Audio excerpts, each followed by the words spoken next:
সাইয়েদনা আদম আলাইহিস সালাম ভুল করে যখন নিষিদ্ধ গাছের ফুল খেয়ে ফেললেন, ফল খেয়ে ফেললেন, আল্লাহ বললেন আদম, ক্ষমা পেতে চাইলে তুমি আর হাওয়া মিলে স্বীকৃতি দাও, পাপের স্বীকৃতি আর করো। রব্বানা যালামনা আনফুসানা ওয়া ইল্লাম তাগফির লানা ওয়া তারহামনা লানাকুনান্না মিনাল খাসিরিন।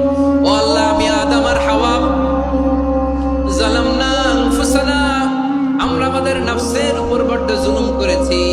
আল্লাহ, ওয়া ইল্লাম তাগফির লানা ওয়া তারহামনা, আপনি যদি ক্ষমা না করেন, আপনি যদি দয়া পরবশ না হন, আপনি যদি রহম না করেন, আমরা তো ক্ষতিগ্রস্তদের মধ্যে শামিল হয়ে যাব।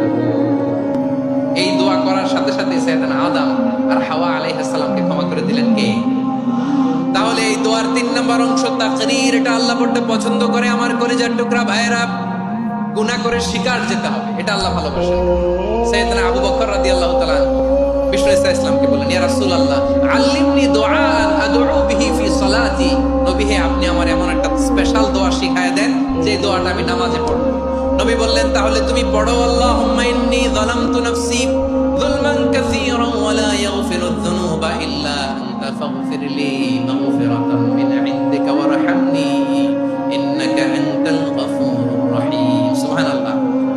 সালাম ফেরানোর আগে পড়েন, কথা কয় না, পড়েন পড়েন। ও আবু বকর, নামাজে যদি দোয়া করতে মনে চায় এই দোয়াটা পড়বা, আল্লাহুম্মা ইন্নী যালামতু নাফসি, আল্লাহ জুলুম করেছি, আমার নফসের